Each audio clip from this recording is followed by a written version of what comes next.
Okay, as we move on to folder 2, I'm going to take you through the steps so that we make sure we have that all set up correctly. I'm just going to start right here at the end of our last folder, and I've opened up a new document. It's just Command N. Command N. Let me do that again. File New. Command N. You'll change the. You can enter a new name. We called it intermediate.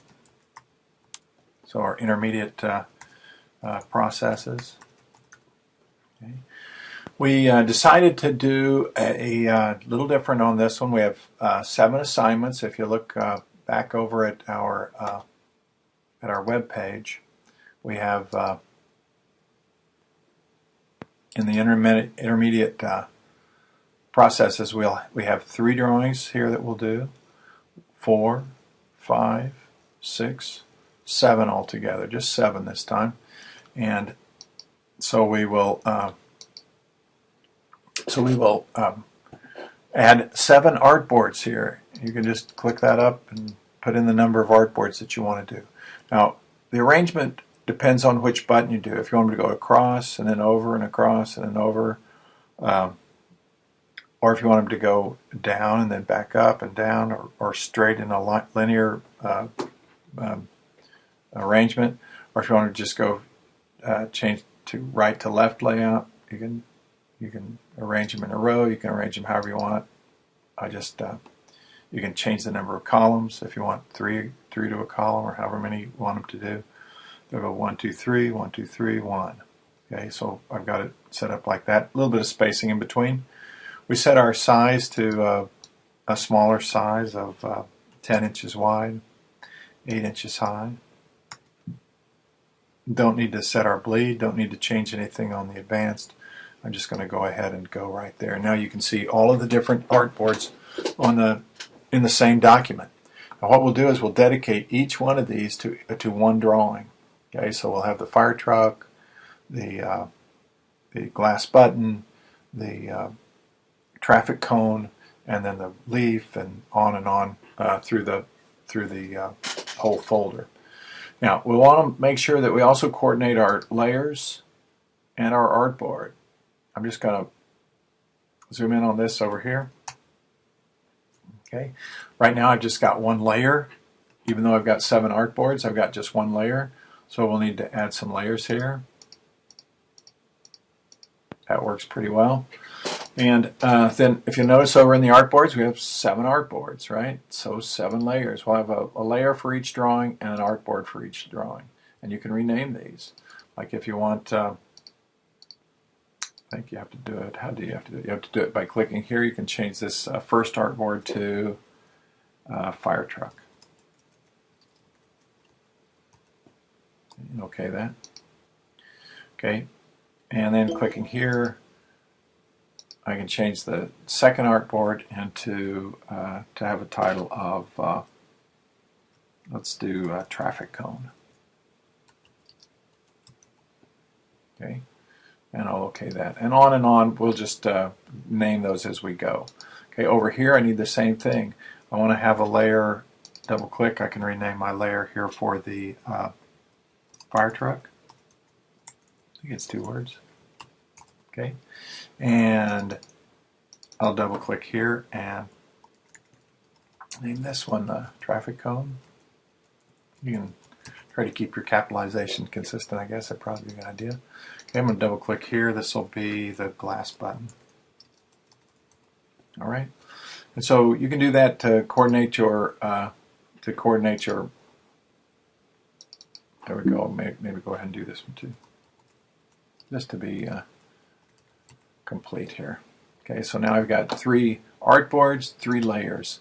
I just now need to be really careful that I am always consistent with this, and that I keep the names and the drawings on the right layers and on the right artboard. Okay, so I'm going to zoom in on number 1. Okay, I guess I'm already zoomed in there. Yeah, there's number 1. Okay, layers. I want to make sure it's on the fire truck. Okay, now where am I getting these names? They're from our assignments, and these first 3 are ones that I'm going to have you draw in class and out of class as homework, mostly out of class as homework, on your own. Now, I think it's a good idea to just copy this picture and put it right over on your Adobe Illustrator file. So here's how I'm going to do that. I'm going to right click on it. I'm going to use copy image. Okay, so now I've got that in my clipboard ready to paste somewhere. I'll go back to Adobe Illustrator and I'll just paste it in, Command V to paste, and now you can see it's right there. Now, rather than have it right on top of my artboard, I'm going to move it up here. And rather than having it on my fire truck layer, I'm actually going to create a new layer just for these images.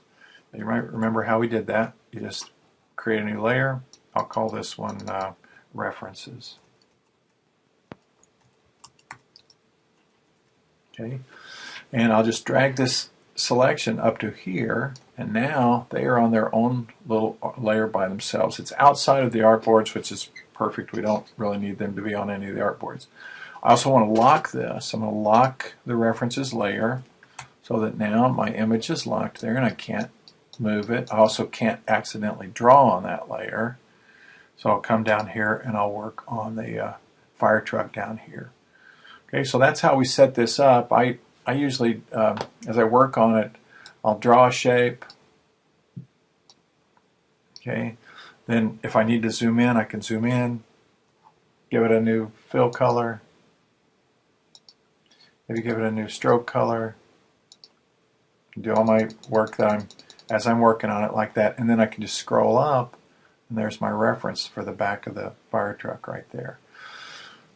Suggesting you do the fire truck first just because I think it's the easiest one. We'll do a rectangle for the background, maybe another rectangle with round corners here for the body of the cab. We'll add a couple of anchor points so we can kind of move that top in like that. I maybe do these behind that. This comes in with a round corner rectangle, a square rectangle, regular rectangle, a line done here. This L shape is good. It's good to do that with a pen tool with round caps and round joins. Rectangle here with a gray stroke and a lighter gray fill. Some line segments going from there to there. And a circle in the middle with a stroke and a fill. Two different colors of gray. And you just build it, kind of back to front, or whatever seems logical. I usually put in some of the bigger shapes first, and then do some of the smaller stuff later. I use my a lot of shortcuts. The command left bracket will send shapes back. Command right bracket will send things forward. Shift command will send things all the way to the back.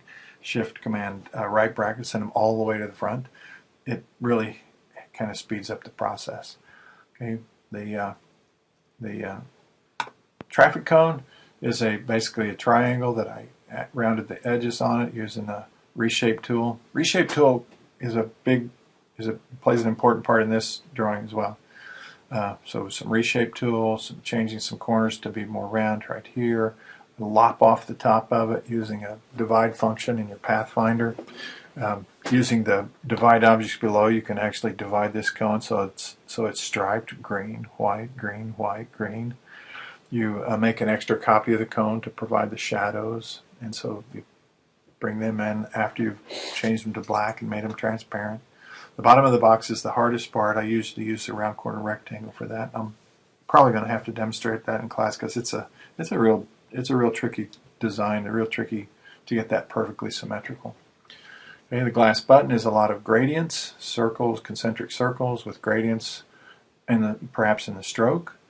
Some gradients in the fill. These are radial gradients with the center of the radial down here. This is a fade to white gradient on top.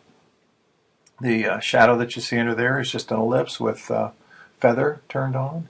And then the background is also just a rectangle with a black, blue, white, blue, gray gradient on it and a feather on the outside edge. Okay, so that's how you set up your next folder and kind of our approach for it.